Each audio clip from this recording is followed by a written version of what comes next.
Hi there. Now, Carlos Castaneda is probably the most famous writing on shamanism. He talks about the universe in terms of chords, energy lines, a web of energy. But this is very common. All the shamanic knowledge talks about it like this. I've talked about this energy in terms of spirals, vortexes or vortices. But it's the same thing. It's a different perception of it. You see, this etheric energy is consciousness. The etheric energy is very subtle and is directly controlled by consciousness. This physical energy is more dense and it's indirectly controlled by consciousness. In other words, consciousness can directly control the etheric energy, but that etheric energy filters down into physical energy, and then the physical energy controls the physical world, material substance. So it happens indirectly. To some extent it is direct. I can project etheric energy. It will have a very subtle effect. But it's the same energy, and this is pure fluid. The ether is pure fluid. Different densities of this fluid. So when we're talking about the universe as a web, lines of connection, like we're connected through chords, and they all talk about it, chords, what is going on there? Now this is still vortices, spirals, movements of energy, but we're looking at it in a particular way. When we're looking at it like a web, we're seeing the interactions, the movement of this energy, the direction of movement. Let me explain it this way. You've got a battery. In the battery, you've got 2 points, an anode and a cathode. Now, nothing is happening. This is just static geometry, a shape, 2 points. But when you put a wire across, you have to put a wire across, now the energy is released. It will transmit through the wire. But if I break the wire, it stops. I connect the wire, it flows. So the wire is this cord. It's a cord, a connection between 2 points. It's the connection that allows the energy, the potential to be released. So you can see that between people. Again, this ether is life force, it's consciousness. Very abstract, controlled directly with consciousness. So it's emotion. If you've got a strong emotional connection with someone, there's a potential between you. And sometimes that potential will release. So there's a connection that allows that potential to release. I mean, look at it very simply. You've got a man and a woman. If you fall in love, man and a woman, it's a potential energy. But when you make love, you connect. That energy is released and a new life is created. It's like a battery. Anode and a cathode come together, the electricity is released. And if you've got a strong love connection, even if you're far apart, you have still got this etheric connection, a cord, an energy cord. Now again, it's a particular level of perception where you might see these chords, but you don't have to see them, you feel them. That's what I mean, a heartfelt connection. There's also telepathy. That's a communication down that line, down that cord, but very subtle. Again, etheric. We can't detect it physically. It's too diffuse. But a very, very, very powerful connection, you will have some physical effects. You will feel it, like your partner is feeling, your loved one is feeling sad, you feel sad. That is a physical effect happening down that cord. So it's a real phenomena, but it's working with a more subtle energy. Now, sometimes if you've got a relationship, an interaction that is unpleasant, like you're in an abusive relationship, and you've had a lot of pain, a lot of trauma from that, and now you're finally separated away from that person, but you still feel, haunted by that connection. You can't break those memories, and you still feel that person is draining your energy. It means you've still got this etheric cord connecting you. emotional connection, a psychic connection, telepathic connection. And the trouble is that person is draining your energy through that cord. So that's what they talk about in healing and shamanic healing. Cord cutting, you breaking these cords of energy draining. You're losing energy through that connection. It's not a good one. You don't want it. Now the trouble is, again, we know this in psychology. They talk about it in psychology. But they don't resolve it. They're going on and on and on talking about it, trying to go back to the trauma, understand it. But you're not disconnecting you're not breaking the cord. So you never resolve the situation. Now, the trouble is, when you've got this abusive relationship, you want some resolution. That's what they're searching for, resolution. Oh, if that person would apologize, I would feel better. I would be able to forgive them. But you're waiting forever for that apology. If that person would acknowledge the trauma that they caused me, then I'd feel better. See, what is it you want? You want that cord, that energy connection to break. You want them to let go. All right, I'll let go. You can have your cord back. I will stop draining your energy. I apologize.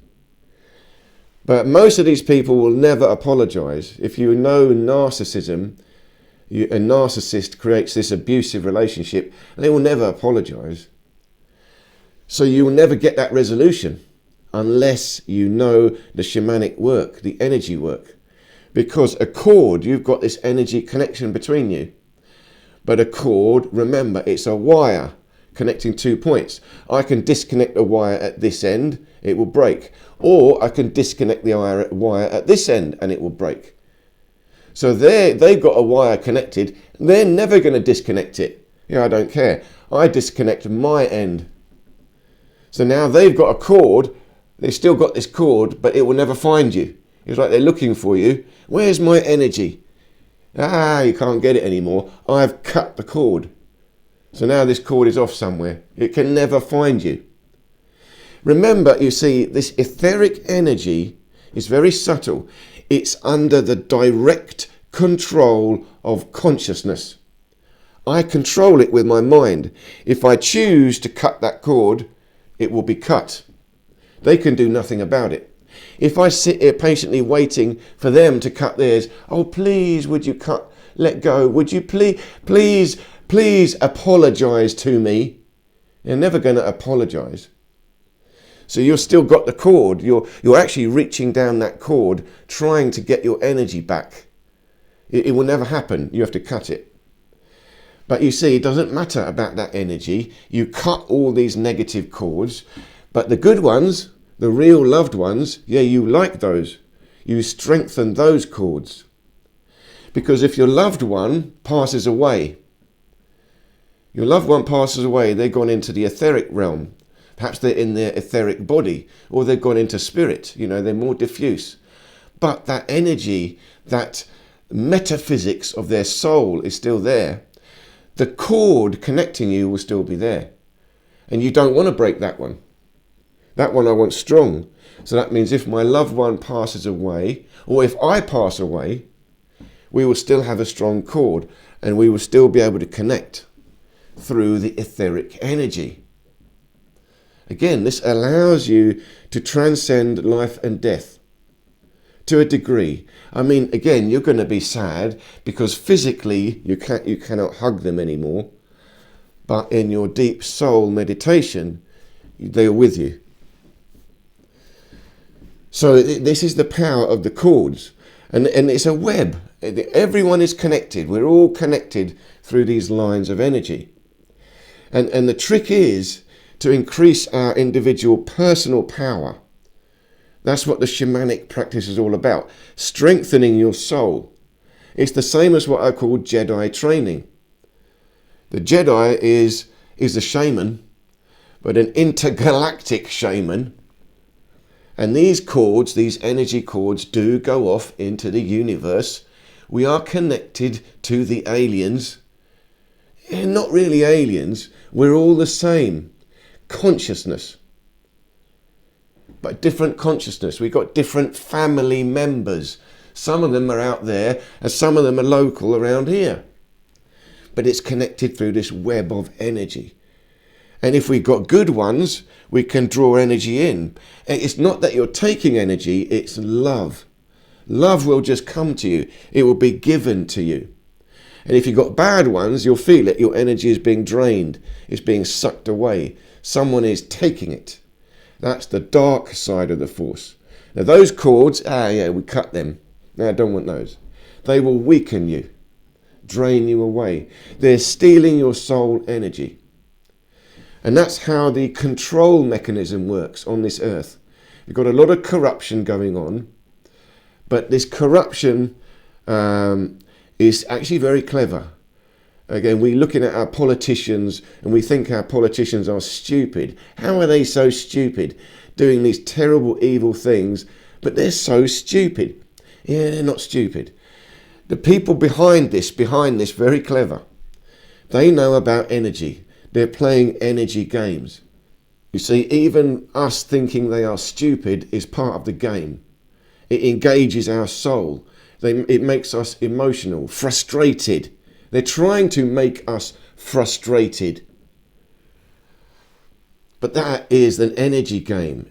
They're connecting us with cords and they are draining us through that. You see, what is the energy? The energy is emotion. Emotion is the potential. When we experience that emotion, that is the expression of it, that is the flow of it. So when they make us emotional, frustrated, angry, they are draining that emotion out of us. They've created a cord. It's in consciousness, etheric. But this is all the dark side. So these cords we've got to be aware of. And how are we aware of them? It's be mindful of your feelings. You'll feel it. You'll feel drained. How often after you watch a movie, you come out feeling drained? You've had an emotional roller coaster. That's energy coming out, going off. But it's going off down cords as well. So there's a lot going on. Now, put this very simply, the shamanic practice, the Jedi practice, is to find your center. This energy, this etheric energy moves as a vortex. So we're bringing vortexes in to our center. We're collecting energy from the ultimate cosmos, infinite vortex. But we're also connecting to the earth. There are different levels of this energy. So we're connecting to the very diffuse energy of consciousness, and we connect to the very dense energy of this body, matter, the earth. So these are like vortexes coming in, vortices. We collect that energy and build our power, focusing it into a point. And this builds our energy field, our aura. Now at the same time, we've got connections. There is a web. Energy is also moving between things. This is where the 5 elements come in. Again, they all talk about the 5 elements. It's in shamanism, witchcraft. Yeah, witchcraft is still the same thing. But again, it can be good, it can be bad. Light side of the force, dark side of the force. The same force follows the same knowledge. But you choose the way. And the light side of the force is always superior. Always superior, because the light side of the force is humility. You have to let yourself dissolve into the infinite. The dark side of the force is arrogance, narcissism. They will never be humble. They are only concentrating into their own ego. Now we do need to do that as well, concentrate inwards, but we also relax and expand outwards to infinity. This is the Zen meditation as well. So again, it connects to all of these esoteric practice. The yogis, it's all the same. All the same. But now you understand that, you've also got this interconnection cords. So again, as you build your aura, you're feeling all your different connections. And in the shamanic practice, they will do this deep meditation. They call it recapitulation, going back through their life. Again, Carlos Castaneda talks about it, recapitulation. You're going back, remembering things, remembering your past trauma, connections with other souls. And then as you do that, you resolve them. The cords you don't want, let that go. Yeah, I release that connection. Chords that you like, sure, you reinforce that connection. It's like, yeah, this is where the Jedi come in. You see, the Jedi are not alone. They connect to other Jedi. These chords we like. But the Sith, the dark side, yeah, they're individuals. They're not reaching out for help. They will create chords, but those chords, that web, is for stealing energy. They will never give it out. They will only steal it. The Jedi will also give it out. They are doing healing. That's healing work. Helping other souls to build their strength. That's the difference between the light side and the dark side. One is taking, one is giving. Yeah, but giving with wisdom. It's really still wisdom. You see, that's why you don't give. Someone might be stealing my energy, and I give it to you. Okay, I'll give it to you. Yeah, no, they'll drain you dry. Now someone else comes and they want some energy, some healing. So you won't be able to help them because you're giving all your energy to that narcissist.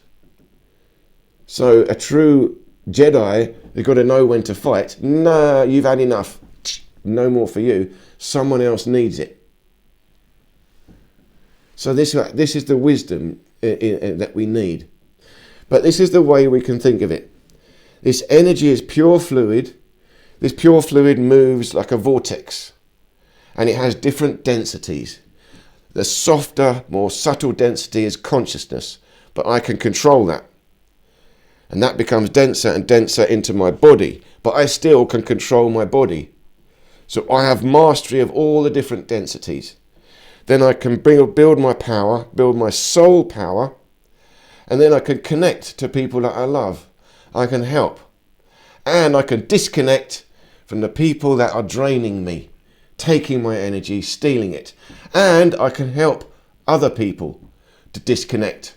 That's the shamanic healing. And I've already done a whole course on energy healing, so I'll leave links below to that. Please do check it out. But I will talk more and more about healing over time. So I hope this made sense. Thank you so much for listening. Please do leave me any questions or comments below. And I hope and look forward to seeing you in any of these other videos here.